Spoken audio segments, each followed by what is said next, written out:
तो हनुमान जी महाराज के चरणों में वंदन करते हुए सुंदर कथा में प्रवेश करें और देवादिदेव महादेव इस कथा को बार बार माता पार्वती के पूछने से सुना रहे हैं और हमें भी ऐसा ही अभ्यास करना चाहिए। एक बार मैंने कल भी कहा था, एक बार सुनने से कुछ नहीं होता।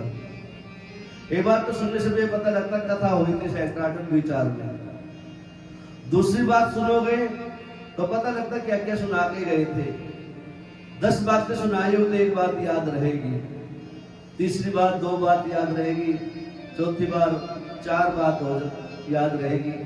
तो अभ्यास करना चाहिए, बार बार सुनो इसको। जितनी बार प्रभु के नाम का स्मरण करोगे सुनोगे उतनी बार ही हृदय की एक एक जो है ना दरवाजा खुलता जाएगा। मैं कह रहा था ना कल, भागवत जी में ऐसे जाना पड़ता है, रामायण में ऐसा जाना पड़ता है। भागवत जी चढ़ने के लिए ऐसी चढ़ाई करनी पड़ती है, एक सीढ़ियां हैं। और भगवान जी की राम कथा के अंदर जो ना 7 सीढ़ियां नीचे उतरनी पड़ती है। कितनी सुंदर प्रसंग बताया था। और आज वहीं से कथा प्रारंभ हो रही है, कैसे महादेव और कैसे ऋषि लोग इन कथा को करते हैं, क्या क्या करते हैं और किस प्रकार से अपने भ्रम का, अपने संशय को दूर मिटाते हैं। इस प्रकार से जो है ना सारी बातें चलती हैं। और कहते हैं भारद्वाज जी का एक भी प्रसंग है बीच में। भारद्वाज जी कहते हैं महाराज, माता पार्वती को जब कंधे पे धारण करके देवादिदेव महादेव चल पड़े, शक्तिपीठों की स्थापना हो गई, उसके बाद महादेव का क्या हुआ और महादेव का क्या हुआ, इसके विषय में थोड़ा सा प्रकाश डालिए। ये तो संशय वाली बात रहेगी ना। वो महादेव ही महादेव और इनका विछड़न तो कभी सुना ही नहीं हमने। और यहां तो विछड़न भी हो गया, 51 शक्तिपीठ भी तैयार हो गए। महादेव जी कब मिलेगी प्रभु को। और दुष्टों का प्रादुर्भाव होता जा रहा है, बढ़ते जा रहे हैं, दुष्ट राक्षस बढ़ते जा रहे हैं। महाराज जब जीव संकट में आ पड़े तो किसको पुकारे, कब पुकारे, कैसे पुकारे, क्यों पुकारे, क्या क्या जीव के लिए हितकर है, वो सारी बातें हमारे को बृहद व्याख्या के रूप में समझाओ। आज महादेव जी कहते हैं, हे देवी तुमने जो है अगला जन्म जो पाया, जो अगला जन्म आपने पाया है देवी, हे महादेवी, वो हिमाचल के घर में पार्वती के रूप में पाया। बोलो श्री रामचंद्र भगवान की जय।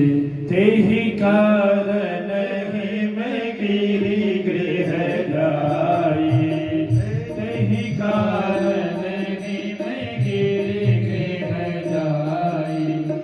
जनमी पार्वती तनु पाई, जनमी पार्वती तनु पाई। जब देव मात्र गृह जाई, जब देव मात्र गृह जाई। सकल सिद्धि संपत्ति छाई, सकल सिद्धि संपत्ति छाई। जहाँ तह मोरी न सुहास दीन, जहाँ तह मोरी न सुहास दीन। उचित बासनी गोधर दीन, उचित बासनी गोधर दीन। कथा प्रारंभ हुई। जब से सती शैल गृह जाई, शैल बोलते हैं हिमालय पर्वत हिमखंड को। जब माता पार्वती का जन्म हो गया हिमाचल के मैना के घर में, हिमाचल की धर्मपत्नी मैना, जी महाराज, वहां जो है खुशियों का अंबार लग गया। और जीव को सदा विचार करना चाहिए अपने ऊपर। थोड़ी अच्छी व्याख्या लेके चलेंगे जो समझ में आ जाए। चौपाई भी शायद समझ में नहीं आए, श्लोक तो कहाँ समझ में आएंगे, और कथा भी कहाँ समझ में आती है। ऐसे बैठे रहते हैं बस। लेकिन समझने का प्रयास करना चाहिए। हाँ महाराज बिठाए रहते हो, आपके डर के मारे बैठे रहते, क्या करें। फिर भी हमारा प्रयास ये रहता है व्यासपीठ से कुछ समझ में आ जाए। जब से शैल सुता हिमालय के घर के अंदर माता पार्वती ने जन्म लिया, खुशियों का ढेर लग गया चारों तरफ, खुशियां बधाइयां बधाइयां बढ़ने लगी। कहते वो तन, वो धन, वो मन, वो घर, वो शरीर, उस प्रभु की कृपा हो जाए उसके ऊपर, जिसके ऊपर, तो फिर किस चीज की कमी, किसी चीज की आवश्यकता ही नहीं पड़ी। जहां साक्षात राज राजेश्वरी विराजमान हो, जग जगदम्बा विराजमान हो, उस घर में कितने आनंद होंगे, कितनी खुशियां होंगी, किस चीज की कमी होगी। अन्न धन के भंडार भरे होंगे, साक्षात लक्ष्मी विराजमान, साक्षात सरस्वती का रूप विराजमान, साक्षात आदि जगदम्बा विराजमान जहां पर हो, ऐसी जगदम्बा की जिसके ऊपर दया दृष्टि हो, तो उस जगदम्बा की दया दृष्टि का पूर्ण फल क्या हो सकता है, उस जीव के अंदर कितना आनंद होगा, कितनी कृपा होगी उस जीव में।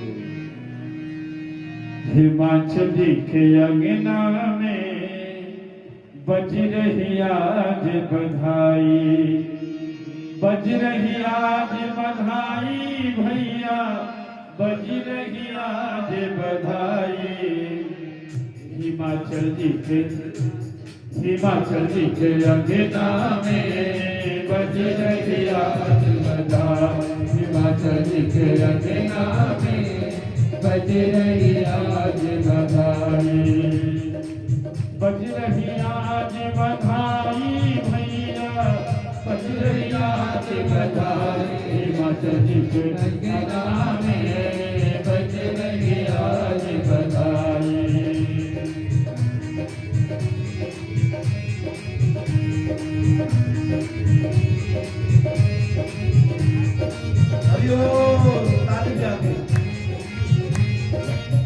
थोड़ा सा केक खोल दो इसका केक।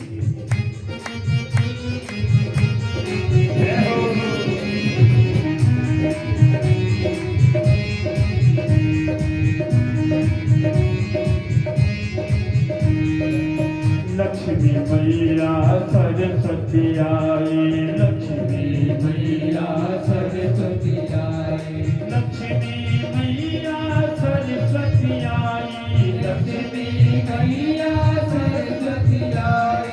सबने मिलकर मौज गाई, सबने मिलकर